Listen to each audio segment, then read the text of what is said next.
जब राम जी अयोध्या से राम जी माता सीता जब जाने लगे और आखिरी बार राम जी अपने पिता श्री को प्रणाम करने गए तो वहां कैकेयी मां खड़ी थी। मंथरा ने कहा, अरे सीता तू भी वनवास जा रही है? हाँ, पति के साथ। माता सीता को राम जी ने बहुत रोका, आप मत चलो मत चलो। माता सीता ने कहा, मैं मर जाऊंगी आपके बिना, आपके बिना भी कोई जीवन जीवन है। पति का दुख ही पत्नी का दुख है और पति का सुख ही पत्नी का सुख है। राम जी ने कहा, वहां बड़ा कष्ट उठाना पड़ेगा। माता सीता ने कहा, हम आपके लिए सारे कष्ट उठाएंगे। पत्नी का धर्म है कि वो किसी भी स्थिति पर अपने पति का साथ ना छोड़े। पति अंधा हो तो भी पत्नी साथ ना छोड़े, पति लंगड़ा हो, पति बहरा हो, पति काना हो, पति गरीब हो, पति कैसा भी हो, नारी उसका पूर्ण साथ दे और पत्नी कैसी भी हो, पति उसका पूर्ण साथ दे। यही है पति पत्नी का साथ, यही है पति पत्नी की परिभाषा। पत्नी कैसी भी हो ना वो उसका साथ छोड़े और पति कैसा भी हो ना वो उसका साथ छोड़े। बस सुंदर हो तुम तो भी प्यार वही हो और बुढ़ापे की चमड़ी ढीली पड़ जाए तो भी प्यार वही हो। ये पति पत्नी है। ये नहीं कि जब तक आप सुंदर हैं तो प्यार करेंगे। बुढ़ापे का चेहरा अलग होता है, जवानी का चेहरा अलग होता है। बुढ़ापे की जवानी की चमक अलग होती है। लड़की बूढ़ी हो जाए तो उसकी शादी होना मुश्किल हो जाती है क्योंकि चेहरा डाउन हो जाता है। सब चीज का एक गुलाब का एक समय होता है खिलने का। जब वो खिलता है ना तब सुंदर लगता है। वो खिला हुआ भी यदि 4-6 घंटे हो गए तो झड़ना शुरू हो जाता है। वैसे ही तुम्हारा जीवन है। जवानी तुम्हारी गुलाब की तरह, खिले हुए गुलाब की तरह है और बुढ़ापा वो शाम है जहां गुलाब की कलियां पंखुड़ियां झड़ने लगती हैं। तो ये शरीर गुलाब की तरह है। माली यावत देख कर कलियन करी पुकार, फूले फूले चुन लिए काल हमारी बार।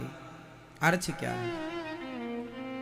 एक बगीचे में गुलाब खिला था, बहुत सारे गुलाब खिले थे। तो माली आया और खिले खिले गुलाबों को तोड़ लिया।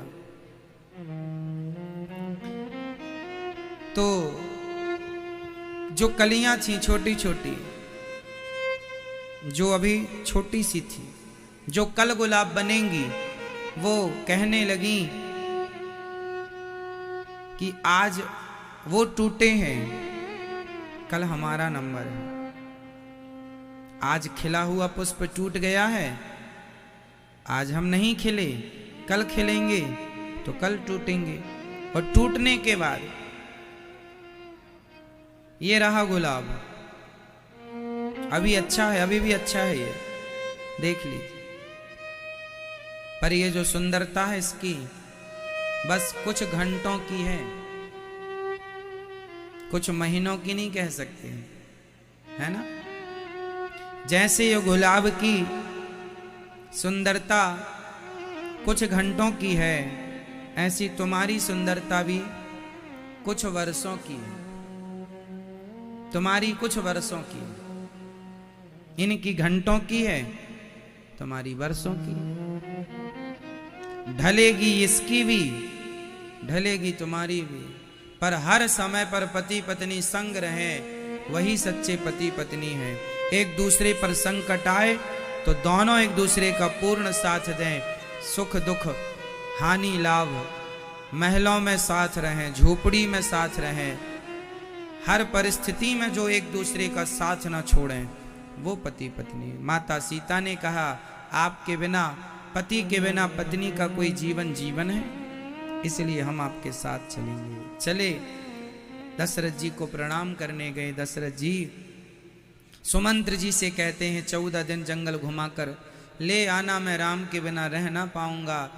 मंथरा ने कहा, सीता इतने अच्छे कपड़े पहन के जंगल जाने की क्या जरूरत है, ये कपड़े उतार दो, सारा आभूषण उतार दो, मैं तुम्हारे लिए लाई हूं। मंथरा ने सामान्य जंगली कपड़े माता सीता को सिंपल कपड़े पहना दिए।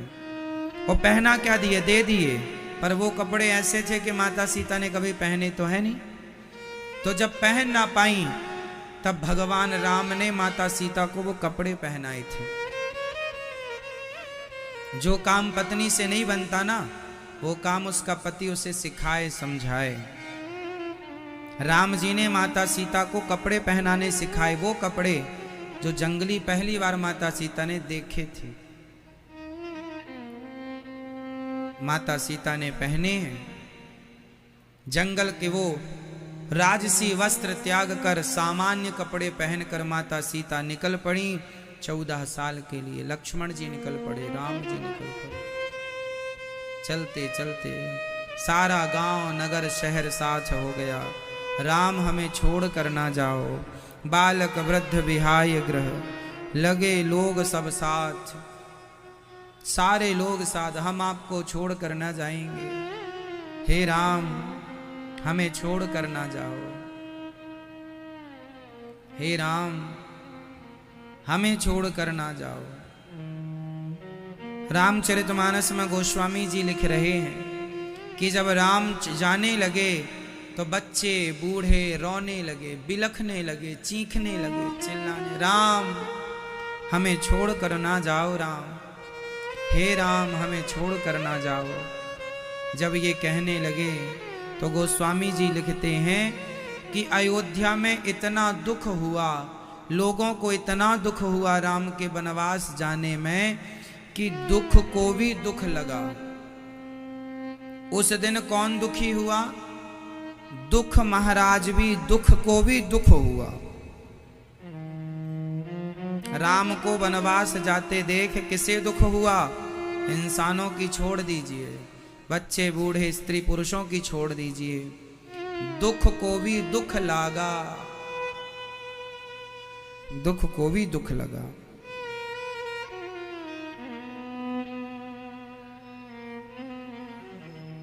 कैसे जिएंगे तुम्हारे बिना? चलत राम लखी अवध अनाथा। राम जी के जाते ही ऐसा लगा कि अयोध्या अनाथ हो गई। बिकल लोग सब लागे साथा, बिकल होकर के सब लोग संग संग चल पड़े। कृपा सिंधु बहुविधि समझा, यही भली प्रकार से भगवान समझा रहे हैं, समझा रहे हैं। लागत अवध भयावनी भारी, मानो अयोध्या भयानक लगने लगी राम जी के जाते ही। मानो काल राति अंधियारी, मानो काल रात्रि आ गई हो। घोर जंतु समपुर नर नारी, डर पहीं ये कहीं एक निहारी। सब एक दूसरे को देख रहे हैं और बहुत डरे हुए हैं। घर मसान परिजन जनबूता, घर शमशान जैसे लग रहे हैं राम के जाने पर। कुटुंबी परिवार के लोग भूत और प्रेत की तरह लग रहे हैं। सुत हित मीत मनहु जमदूता, बेटा माओ को यमदूत की तरह लगने लग गए। परिवार के लोग एक दूसरे को ऐसे लग रहे जैसे यमदूत हो। राम के बिना भी कोई जीवन जीवन है। बागन बिटप बैली कुम्हलाही, केवल अयोध्या के लोग ही नहीं परेशान हुए, अयोध्या के लोग ही नहीं रोए, जो अयोध्या के पेड़ पौधे थे वह भी कुम्हला गए। जो वहां की वनस्पतियां थीं वह राम के वियोग को देखकर वो वनस्पतियां कुम्हला गई। बाग बगीचे में जो पेड़ खड़े थे वह भी कुम्हला गए। हाय गय कोट निकेली मृग, पुर पशु चातक मोर, पिक रथांग शुक सारिका, सारस हंस चकोर। जो हाथी घोड़े गाय हंस ये लोग थे, जब इन्होंने सुना कि राम जी जा रहे हैं तो मानो गाय उदास होकर आंसू बहाने लगी, घोड़े रोने लगे घुड़शाला में, हंस रोने लगे। राम वियोग बिकल सब ठाणे, जह तह मनहु चित्र लगी काढ़े। सब राम जी को देख करके बस चुपचाप खड़े हैं, कुछ बोल नहीं पा रहे हैं, किस से क्या बोले। नगरु सफल बनु गहबर भारी, खग मृग विपुल सकल नर नारी। वाह, सब विकल है। विधि कह कई के रातिनी कीन है, जेहि दब दुसह दुसहु दिस दीन। विधाता ने कैकई को क्या बना दिया, भीलनी बना दिया, जिससे दसों दिशाओं में उन्होंने आग लगा दी। सबहि विचारु कीन मन माही, राम लखन सिय बिनु सुख नाही। सबने मन में विचार किया कि राम लक्ष्मण और सीता के बिना अब इस अयोध्या में कोई सुख नहीं है। हमारा सुख धन नहीं, हमारे सुख तो राम है। राम है तो सुख है, राम नहीं तो सुख कहाँ, राम ही सुख है। सारे लोग राम जी के संग संग जाने लगे, राम जी के साथ जाने लगे।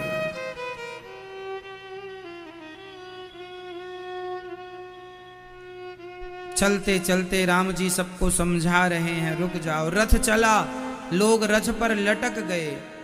सुमंत्र जी रथ एक कदम बढ़ाते हैं, लोग खड़े हैं, जाने नहीं देते। राम जी ने खड़े होकर कहा, यदि आप हमसे प्रेम करते हैं तो हमारी आज्ञा का पालन करो और हमें जाने का रास्ता दो। सब साथ में बोले, हम भी चलेंगे आपके साथ, आप अकेले क्या करेंगे, हम भी चलेंगे। जैसे लक्ष्मण जी आपके साथ, सीता मैया आपके साथ, वैसे ही हम। तमसा नदी के किनारे राम जी पहुंच गए। शाम हो गई, निकलते निकलते आगे बढ़ना मुश्किल हुआ तो वहीं तमसा नदी के किनारे प्रथम रात्रि सबने विश्राम किया। किसी ने कुछ खाया नहीं, सब थके हुए थे। सब नदी की बालू ठंडी ठंडी थी। शाम हुई, सब उस बालू पर बैठकर राम जी को देखने लगे। और जब राम जी लेट गए शाम को विश्राम के लिए, सारे लोग लेट गए और सबकी नींद लग गई, सब लोग सो गए। बस 4 लोग जाग रहे थे। राम जी ने देखा कौन जाग रहा है, सब सोए पड़े गहरी नींद में, थके थे। 4 लोग जाग रहे थे। पहले लक्ष्मण जी, दूसरी मैया सीता, तीसरे सुमंत जी, और चौथे रथ पर लगे हुए जुते हुए घोड़े। राम जी ने कहा, जितने जाग रहे हैं वो चलो। रथ तैयार किया, रथ पर बिठाया, कहा बिल्कुल शोर नहीं, धीरे से निकलो। सब सो रहे हैं और राम जी सबको सोता हुआ छोड़कर चले गए। जो सोवत है वो खोवत है, जो जागत है वो पावत है। भगवान को वही पाएगा जो जाग गया है, जो सो रहा है वो भगवान को नहीं प्राप्त कर सकता। जागना किसे कहते हैं? आप में से कितने लोग अभी जाग रहे हैं? हाथ उठा लो जो जाग रहे हैं।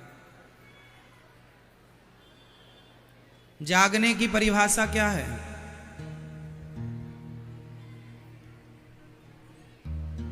मैया भैया आप लोगों ने कह दिया कि हम जाग रहे हैं, बताइए जागने की परिभाषा क्या है? जागना किसे कहते हैं? आपने कह तो दिया हम जागे हैं। शास्त्र आप लोगों को जागा हुआ नहीं मानते, गुरुजन आप लोगों को जागा हुआ नहीं मानते। फिर जागा हुआ कौन है? जानिए तवहीं, जानिए तवहीं जीव जब जागा, उसे तब ही जागा हुआ समझिए जब व्यक्ति का मन सारे विषयों से, काम क्रोध लोभ मोह से मन हटकर और भगवान में मन लग जाए, तब समझ लेना उस दिन आप जागे। जिस दिन आपके अंदर से काम क्रोध लोभ अभिमान चला गया, यदि ये बुराइयां आप लोगों के भीतर हैं, तो आप जागे नहीं, आप तो सो रहे हैं। और इसी सोते सोते में आपकी सारी जिंदगी गुजर जाएगी। आप बिना जागे ही मर जाएंगे। जब तब जब सब विषय विलास विरागा, जानिए तवहि जीव जब जागा। जब मन विषयों से हटकर भगवान में लग जाए, तब आप समझना कि आप लोग जाग गए हैं। बताओ, क्या आप जागे हैं? आप जागे हैं कि सो रहे हैं? कितने लोग जागे हैं आप में से? कितने लोग जाग गए? तो आप लोगों का मन हट गया, सबसे हट गया, काम खत्म हो गया आपके अंदर से, क्रोध खत्म हो गया आपके अंदर से, अभिमान समाप्त हो गया।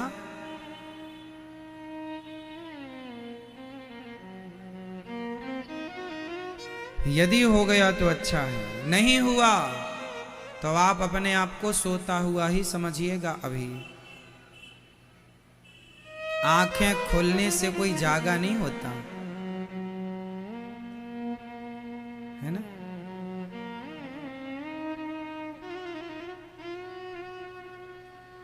खुली आंख में भी सोने वाले पक्षी होते हैं।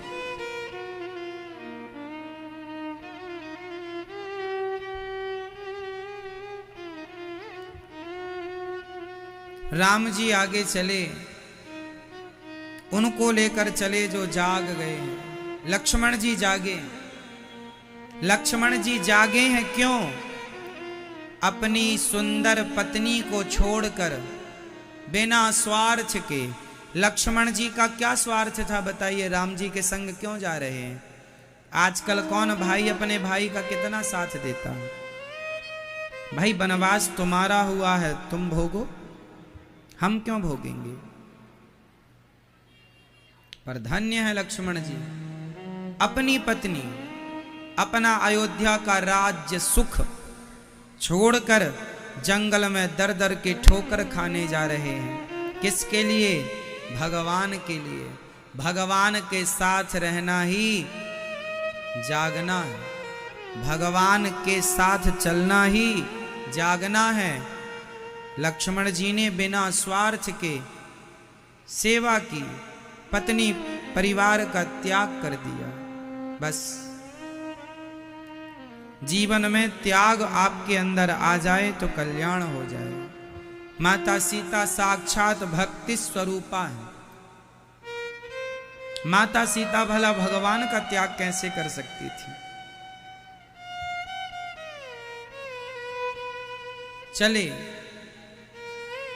चलते चलते चलते चलते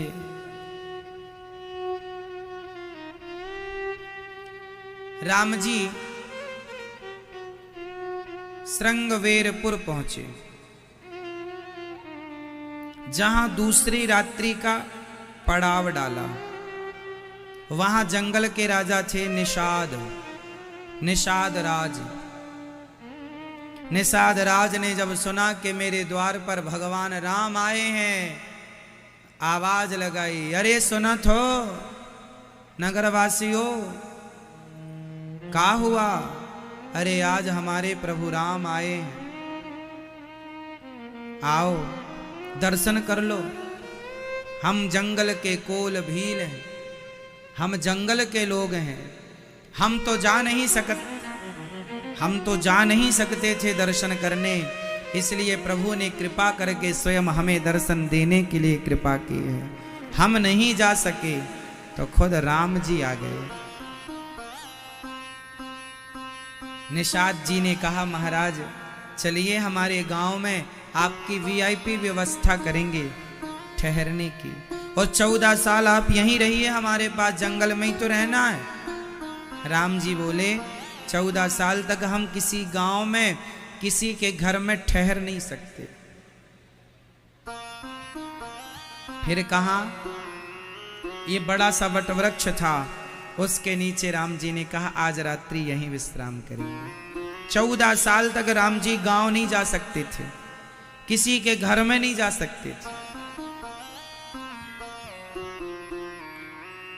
जंगल की सूखी घास ला करके बिछा दी और राम जी उस सूखी घास में आज बिछौना डाले सो रहे हैं। प्रण अपने पिता का करने को, प्रण अपने पिता का करने को श्री राम अयोध्या छोड़ चले। हाँ,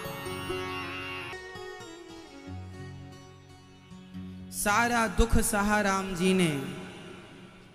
बस आपसे एक छोटा सा सवाल, राम जी ने 14 साल का वनवास उठाया, सहा, कोई शिकायत नहीं की, किसी से कोई शिकायत नहीं की।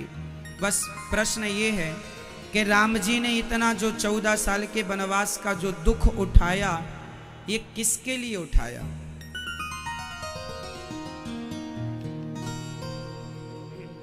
बस इस प्रश्न का उत्तर दीजिए आप। मैया भैया सब लोग, राम जी ने जो 14 वर्ष का दुख उठाया है, घासों के बिस्तरों पर सोना, नंगे पांव चलना, कांटे कंकड़ सहना, ये किसके लिए राम जी ने इतना कष्ट उठाया? बोलो,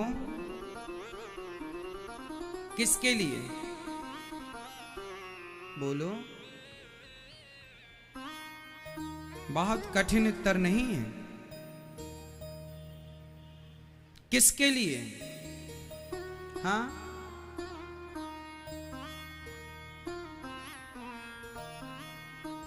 सिर्फ धर्म के लिए। किसके लिए? धर्म कहता है कि माता पिता की आज्ञा को मानना चाहिए। यदि राम ही आज्ञा ना मानते तो आप और हम कितनी मानते? सिर्फ धर्म के लिए, कि मैं सारा कष्ट उठाऊंगा, नहीं जाते तो धर्म टूट जाता। बेटे का ये धर्म थोड़ी है माँ बाप की बात तुम ना मानो। धर्म ये है बात मानो। केवल माँ बाप के लिए उनकी आज्ञा मानना एक पुत्र का धर्म है। केवल धर्म का पालन करने के लिए मेरे राम ने 14 वर्ष का वनवास सहन किया। इसलिए धर्म के लिए जो सहना पड़े मुस्कुराते सहा करो, क्योंकि धर्म का पालन करने वाला ही अमर होता है। आज राम जी को हम और आप जानते हैं सिर्फ इसलिए कि उन्होंने धर्म का पालन किया, और उसी धर्म के पालन ने उन्हें मर्यादा पुरुषोत्तम बना दिया। उसी धर्म पालन ने उन्हें क्या बनाया? मर्यादा पुरुषोत्तम। मर्यादा पुरुषोत्तम है वो।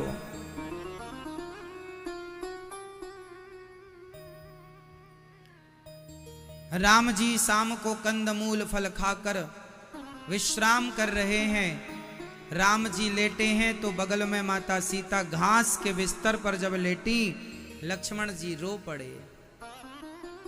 क्या सोचा था कभी कि ये दिन देखने पड़ेंगे? घास के बिस्तरों पर राम जी सो रहे हैं। निषाद राज रो पड़े, और निषाद राज ने माता कैकेयी को जो गालियां देनी शुरू की। कैकेयी मां के कारण ये सब हुआ है। तब लक्ष्मण जी ने चुप किया, ए निषाद, दोष मत दो। अच्छा बताइए, राम जी आज घास के बिस्तर पर सो रहे हैं, इसमें दोषी कौन है?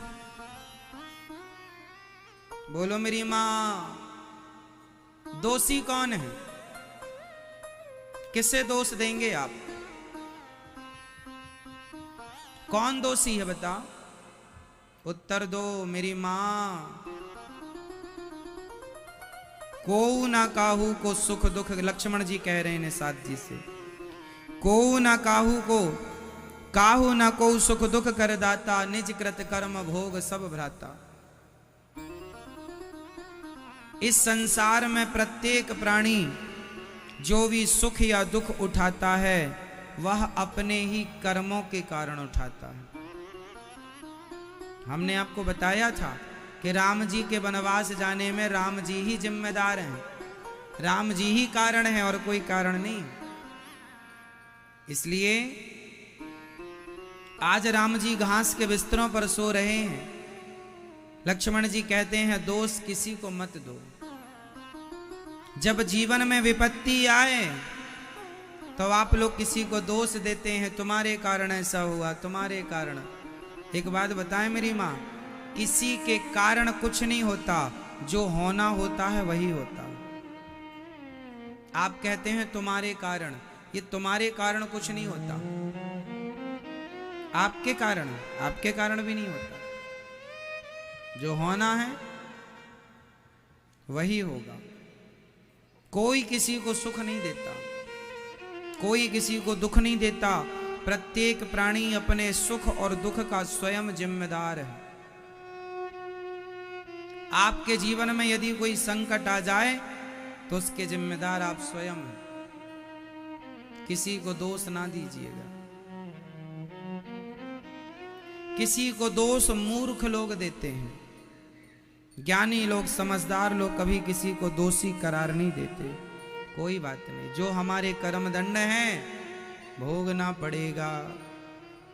लिखा किस्मत में मिटता नहीं, मिटाने से समय को काट लो भैया, किसी बहाने से काटना तो पड़ेगा। इसलिए न देना दोष किस्मत को, विपत्ति तो सब पे आती है। विपत्ति आई राजा दशरथ पे, राम जब जा रहे थे वन को।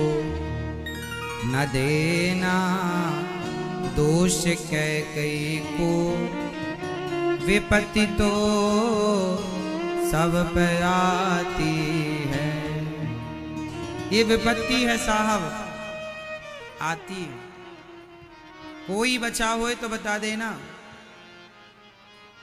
इसलिए दोष ना लगाओ, दोष ना लगाओ। जन्म मरणो जहां लगी जग जालू, संपत्ति विपत्ति कर्म रुकालू।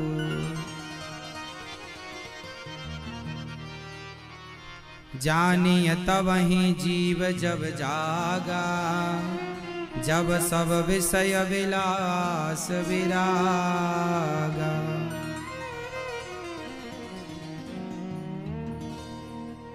लक्ष्मण जी कह रहे हैं जोग वियोग हानि लाभ सब ईश्वर के अधीन है। हमारे पिताजी ने तो केवल धर्म का सत्य का पालन किया। धर्म न दूसर सत्य समाना, आगम निगम पुराण बखाना। सत्य के लिए राजा रंतिदेव अपना भोजन दान करते हैं। शिवि दधीचि हरिचंद्र नरेशा, सहे धर्म हित कोटि कलेसा। धर्म के लिए सहन करना पड़े तो सह लो, जैसे राम जी ने सहा। हरिश्चंद्र ने अपने बेटे को बाजार में बेचा, पत्नी को बाजार में बेचा, खुद बाजार में बिक गए थे। किसके लिए बिके थे? जोर से, किसके लिए? धर्म के लिए। हमारे देश में ऐसे ऐसे राजा हुए हैं जो धर्म के लिए स्वयं बाजार में बिक गए, पर धर्म को जाने नहीं दिया। अब आपसे मेरा फिर सवाल कि आप कितना धर्म का पालन करते हैं? आप धर्म को बचाते हैं या पैसों में बेच देते हैं?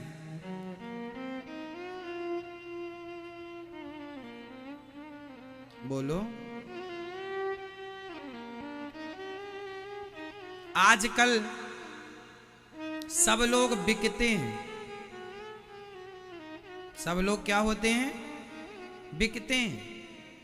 आप हर फील्ड में जाकर देख लो, बिकाऊ लोग मिल जाएंगे। क्यों मेरी मां? आज तो सब बिकता है साहब, सब बिकता है। लोग गवाहों को पैसा देकर खरीद लेते हैं, लोग एडवोकेट खरीद लेते हैं, लोग जज खरीद लेते हैं, लोग डॉक्टर खरीद लेते हैं। हाँ या ना? सब बिकता है यहां। आज का आदमी बिकाऊ इसलिए हो गया है कि उसके पास धर्म नहीं है। बिके तो हरिश्चंद्र भी थे, पर अपने आप को बेचा था, धर्म को नहीं बेचा था। आजकल का आदमी धर्म को बेच रहा है। अपने आप को बेचा था, धर्म को नहीं। और आज का आदमी अपने आप को नहीं बेचता, धर्म को बेचता है। फर्क कितना है? विचार बदल गए, युग बदल गया। धर्म को नहीं जाने देने वाले लोग सतयुग में हुआ करते थे। कलयुग में तो धर्म को बेचने वाले लोग मिल जाएंगे। कलयुग में तो ऐसा बाप मिल जाएगा जो अपनी बेटी को बेच देता है। कलयुग में ऐसा भाई मिल जाएगा जो अपनी बहन को बेच देता है। कलयुग में ऐसा प्रेमी मिल जाएगा जो अपनी प्रेमिका के 35 टुकड़े कर देता है। कलयुग है साहब, कुछ भी हो सकता है। कलयुग है, सही है। जहां इंसान का धर्म मर गया, वहीं से कलयुग स्टार्ट हो गया।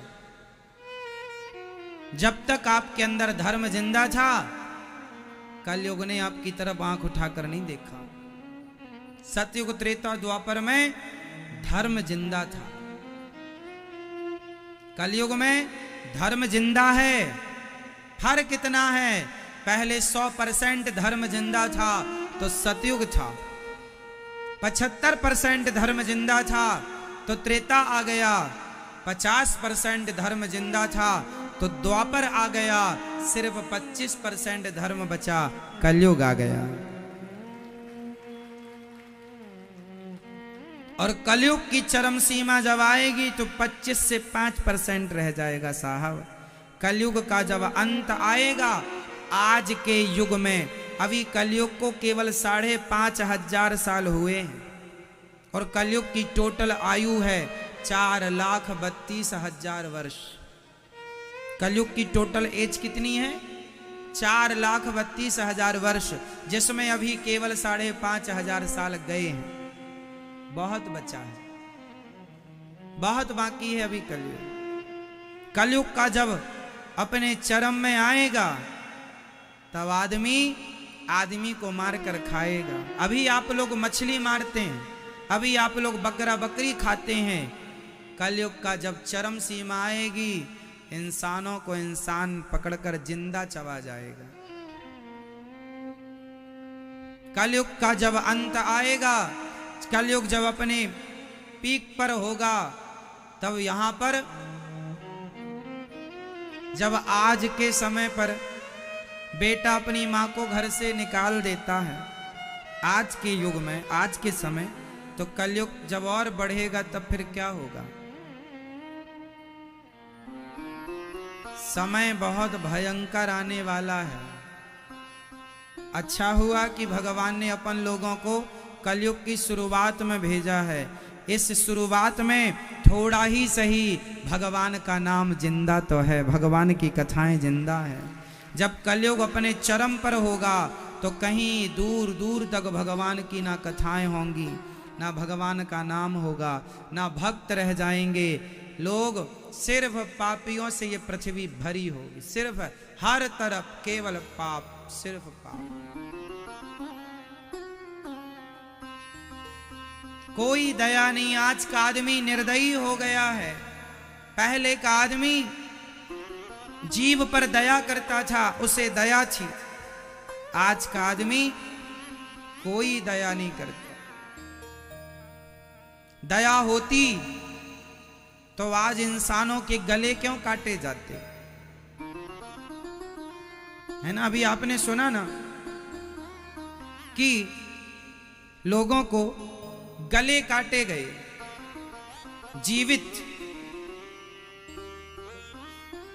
जीवित बच्चों के, जीवित व्यक्ति के गले काट दिए गए, जिंदा मार दिया गया, सिर कलम कर दिया गया। ये क्या है?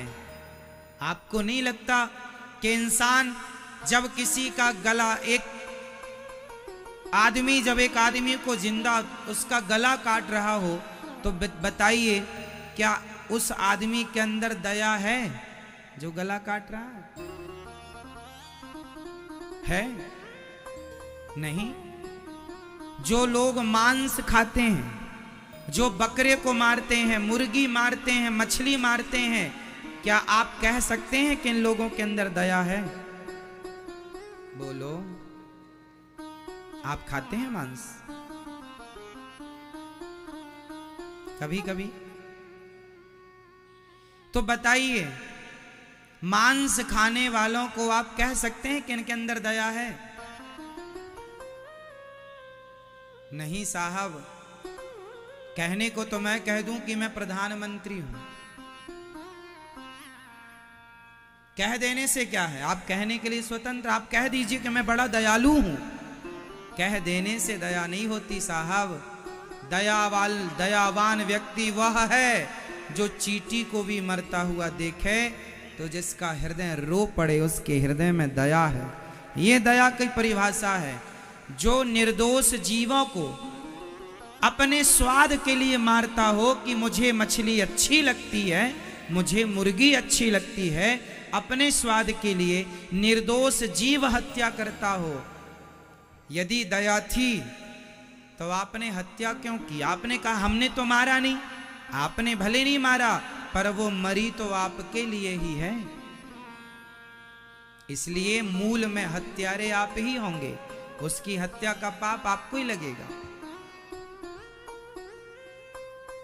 कहावत है, 100 चूहे खाकर बिल्ली हज को चली।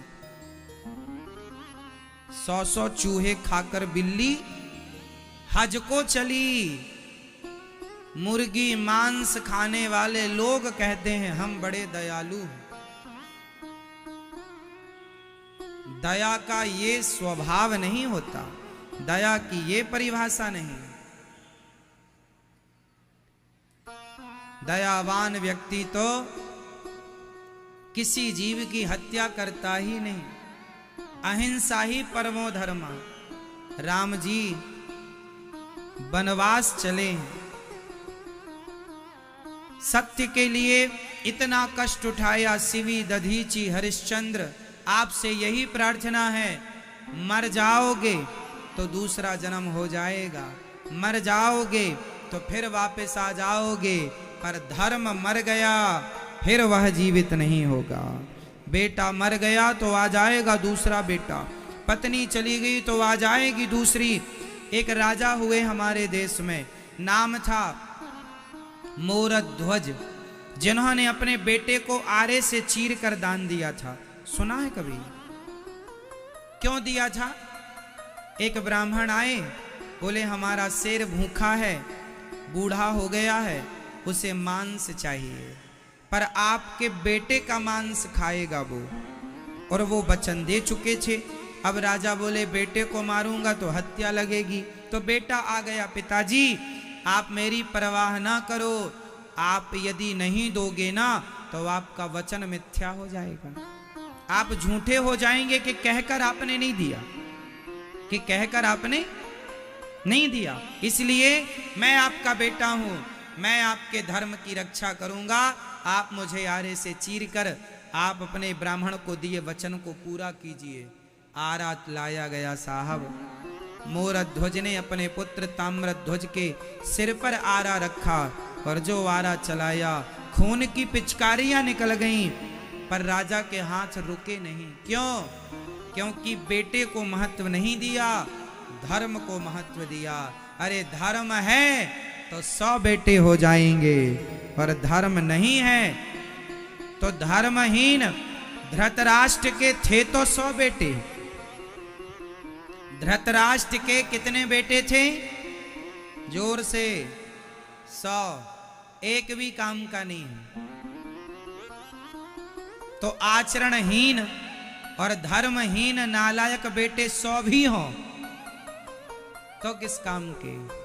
और लायक बेटा एक ही हो, अर्जुन जैसा, तो काम कर जाता है। लायक भला एक, नालायक 100 किस काम के? क्यों? कौरवों के पक्ष में भी धर्म नहीं था। धर्म होता तो भरी सभा में एक महिला के कपड़े उतार रहे हैं, क्या ये धर्म है कि आप भरी सभा में एक नारी का अपमान करें, उसे निर्वस्त्र करें? क्या ये धर्म था? नहीं। धर्म का पालन नहीं किया कौरवों ने तो सर्वनाश हुआ। धर्म का पालन नहीं किया रावण ने, क्या एक नारी को उसके पति के अनुपस्थिति में उठाकर चोरों की तरह किसी की पत्नी को आप ले आए? क्या ये धर्म था? धर्म का पालन नहीं किया रावण ने, सर्वनाश हुआ। धर्म का पालन नहीं किया कौरवों ने, सर्वनाश हुआ। धर्म का पालन नहीं करोगे आप तो आपका भी सर्वनाश होगा, और धर्म का पालन करोगे तो घर घर पूजे जाओगे, आपकी जय जयकार होगी। हरिश्चंद्र बनकर, शिवी बनकर, मोर ध्वज बनकर, ध्रुव, प्रहलाद और राम बनकर पूजोगे यदि धर्म का पालन किया तो। और धर्म को नहीं समझा तो परिणाम सामने है। इसलिए प्राण जाए पर धर्म न जाए। प्राण जाए पर धर्मो रक्षति रक्षिता। बताइए आपकी कीमत किससे? आपका वजन यदि 75 किलो है, 80 किलो है, आप 80 किलो के आदमी हो, 70 किलो के आदमी हो, 90 किलो के आदमी हो, बताओ आपकी कीमत किससे है? आपके शरीर से या आपके धर्म से? धर्म मीन्स संस्कार। आप बहुत पैसे वाले हैं लेकिन आपने 2 नंबर का भ्रष्टाचार करके, उल्टे सीधे काम करके पैसे कमाए। आजकल तो लोग कैसे भी पैसे कमाते हैं साहब। लड़कियों को बेच करके भी लोग पैसे कमा रहे हैं। बोलो हाँ या ना?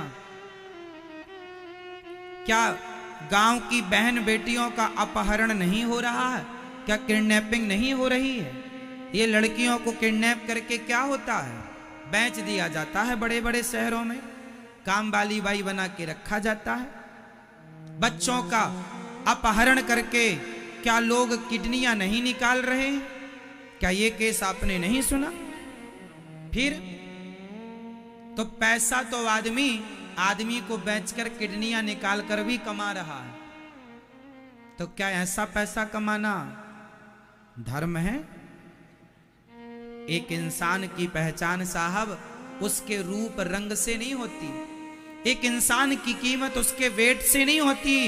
अरे वजन शरीर में ना हो, धर्म में वजन होना चाहिए। प्राण चले जाएंगे साहब, पर हम वो लोग हैं जो धर्म नहीं छोड़ेंगे। नुकसान हजारों का हो जाए, लाखों का हो जाए, करोड़ों का हो जाए, अरे नुकसान में सब कुछ चला जाए, सब चला जाए तो चला जाए, परिवार जाए तो जाए, पुत्र जाए तो जाए, पत्नी जाए तो जाए, शरीर जाए तो जाए, राज्य जाए तो जाए, पर धर्म ना जाए। ऐसे राजा हुए हमारे यहाँ। सबसे कीमती है हमारा, जोर से, धर्म। और धर्म क्या है? धर्म क्या है? धर्म का पालन करने के लिए आपको सत्संग करना पड़ेगा, तब पता चलेगा धर्म की परिभाषाएं क्या है। मेरा धर्म अलग है, आपका धर्म अलग है। पिता का धर्म अलग होता है, पुत्र का धर्म अलग होता है। बोलो हाँ। आप हमारे यहां आए हैं तो आपका धर्म अलग है, जब हम आपके यहां आएंगे तो आपका धर्म अलग होगा। समय काल परिस्थिति पर धर्म की परिभाषाएं, धर्म तो एक ही है, धर्म न दूसर सत्य समाना, दया धर्म का मूल है, दया ही सत्य ही धर्म है। पर व्यवहार में धर्म की परिभाषाएं बदल जाती हैं। व्यवहार में धर्म की परिभाषा, राम जी ने बाली को छिपकर मारा, बाली जैसे पापी को छिपकर मारना ही धर्म है, इसलिए छिप करके मारा। तूने अपने भाई की पत्नी के साथ गलत संग बनाया, उसके संग दुराचार किया है, तुम जैसों का मुंह नहीं देखेंगे, इसलिए राम जी ने कहा तुम्हारा क्या मुंह देखे, तुम्हें छिप के मार देना ही धर्म है। पापी को पाप से मारना ही धर्म है। बताइए, किसी को पीठ पर मारना धर्म है? बोलो। किसी को पीठ पर वार करना क्या धर्म है? बोलो भाई। किसी की पीठ पर गोली मारना धर्म है? नहीं। पर एक आतंकवादी जिसने बम से हजारों निर्दोष लोगों की जान ली हो, यदि वो भाग रहा हो तो उसकी पीठ में गोली मारना धर्म है कि नहीं? फिर कई बार धर्म को समझने के लिए गहराई में उतरना पड़ता है। कई बार छाती पे गोली मारना धर्म है, तो आतंकवादियों की पीठ में ही गोली जहां लगे वहीं मारना धर्म है। अब ये थोड़ी देखेंगे कि आतंकवादी अब हमारी तरफ मुंह करे तब गोली मारेंगे, क्यों जी? उसकी तो पीठ में भी लग जाए, क्योंकि आतंकवादी है।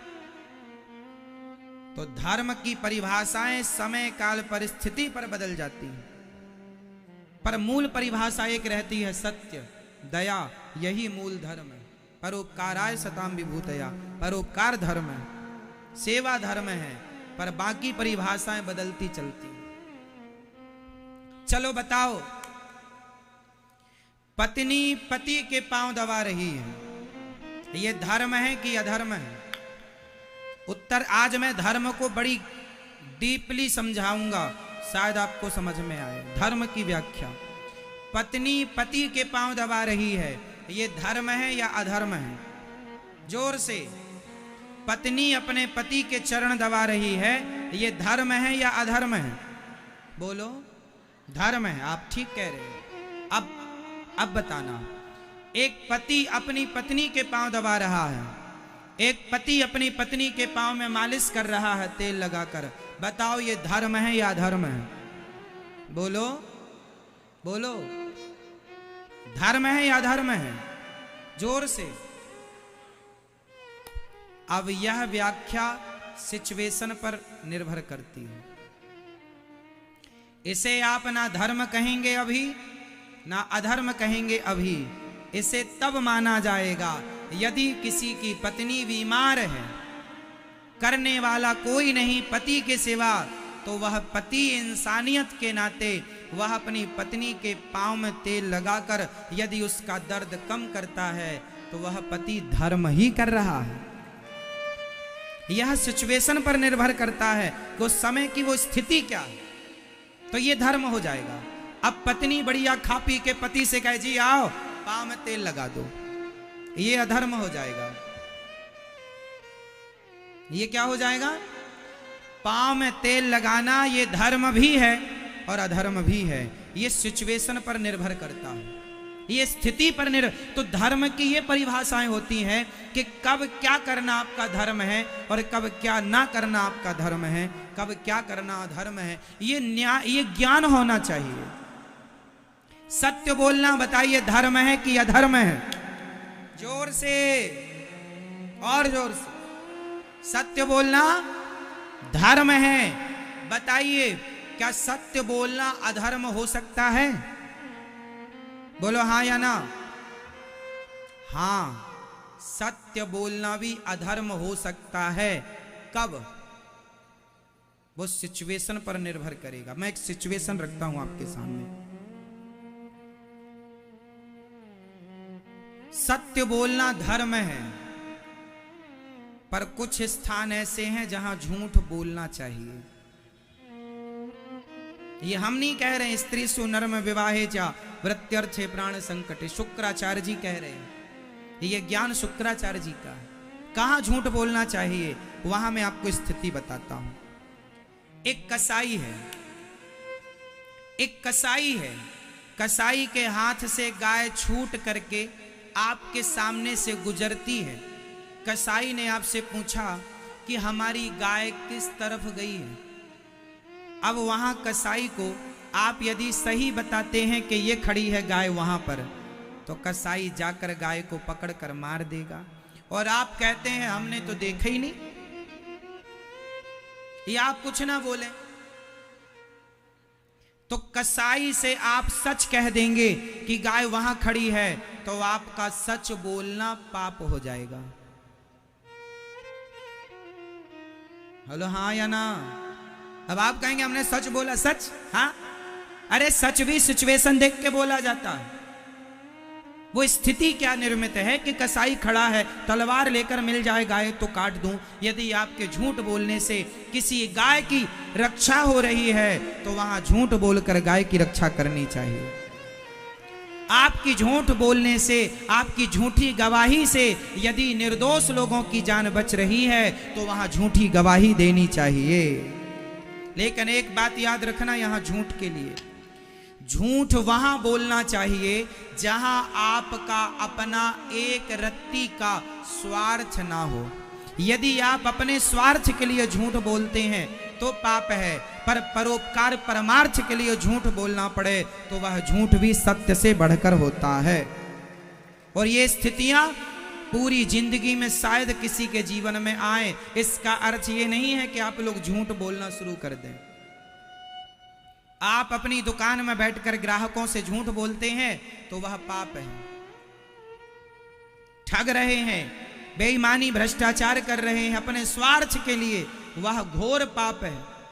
पर आपके झूठ बोलने से गाय की रक्षा होए, समाज के बहुत बड़े तबके की रक्षा होए आपके एक झूठ बोलने से, वहां पर आपका झूठ बोलना धर्म है। तो एक स्थिति निर्भर करती है वो समय क्या है ना? तो सत्य और धर्म की परिभाषा बड़ी गहरी। अब ये परिभाषाएं समझने के लिए बहुत अध्ययन करना पड़ेगा, बहुत सत्संग करना। आजकल का आदमी निर्णय क्यों नहीं ले पाता? इसलिए कि आपको धर्म का बोध नहीं। जिस आदमी को हम लोग जब कोई निर्णय लेते हैं ना, तो 100 बार सोचते हैं, 100 बार सोचते हैं आगे क्या होगा, पीछे क्या होगा, फिर निर्णय लेते हैं। जो निर्णय आप ले रहे हैं, क्या इतिहास में वही निर्णय किसी और ने पहले लिया है? यदि लिया है तो उसका परिणाम क्या होगा, उस परिणाम पर दृष्टि जरूर डालना चाहिए। जैसे आज के लड़का, आज की लड़कियां किसी लड़के लड़की को लेकर भाग जाती हैं। ये वर्तमान में तो भाग गई, इन्होंने अपने भविष्य पर कभी नजर नहीं रखी कि इसका परिणाम क्या होगा। काश सोच लिया होता ठंडे दिमाग से कि जो आप कर रहे हैं वो सही है या गलत। आप जो बेईमानी कर रहे हैं, ठगी कर रहे हैं, भ्रष्टाचार कर रहे हैं, जरा से स्वार्थ के लिए, पैसों के लिए, विचार तो कर लो क्या वह सही है या गलत। बस एक बात याद रखना, कान खोल कर सुनना, गलत गलत ही रहेगा और उसका दंड तुम्हें क्या, तुम्हारे बाप को भी भोगना पड़ेगा।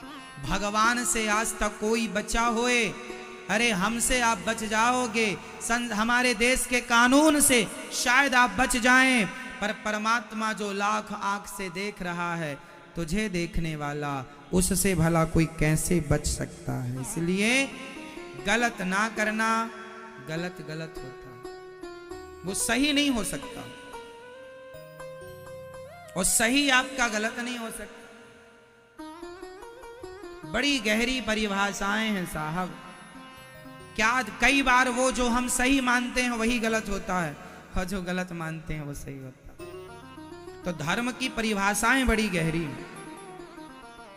एक ही काम हम करें, वह सही भी हो जाता है, वह गलत भी हो जाता है। देखने के नजरिए होते हैं, है ना।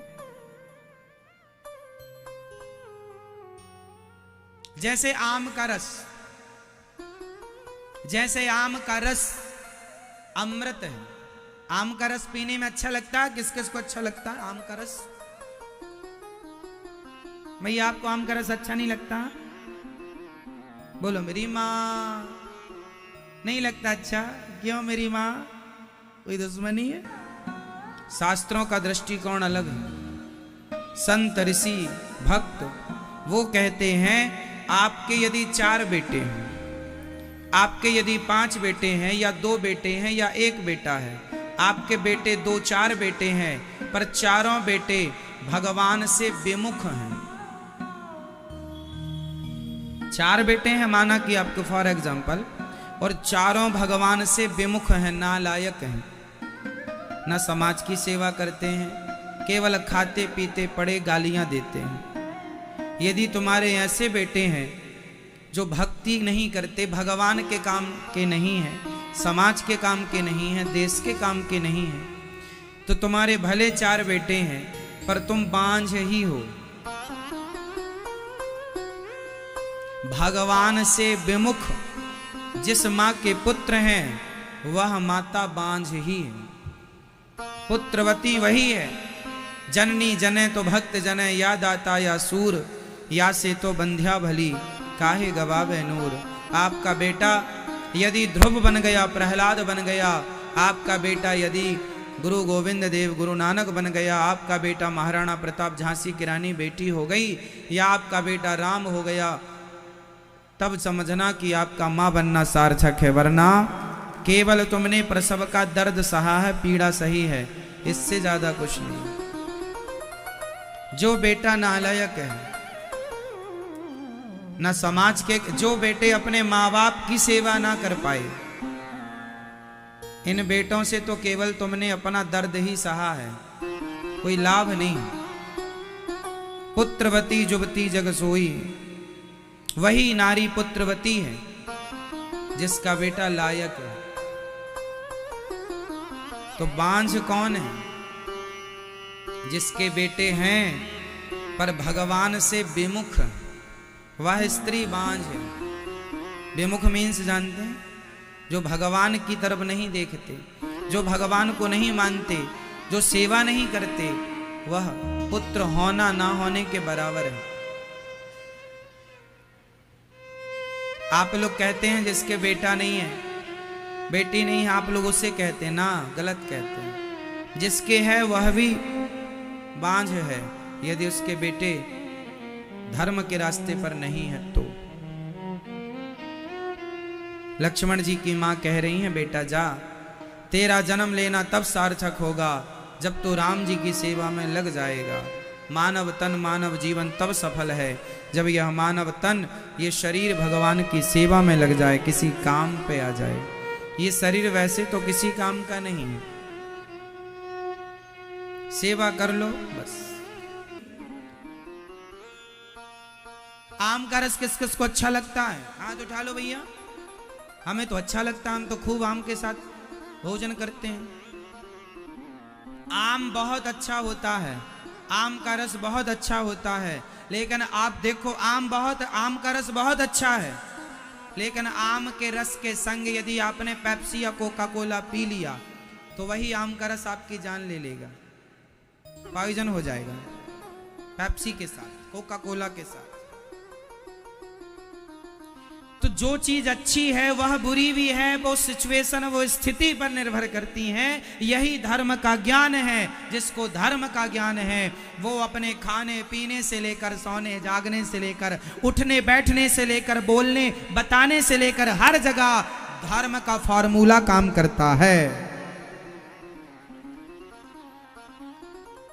यहां तक कि हमारे भारत में हमारे यहां बैठने का भी एक सिद्धांत है, कैसे बैठना चाहिए, किसके सामने कैसे बैठना चाहिए। आप अकेले में कैसे भी बैठो, है ना।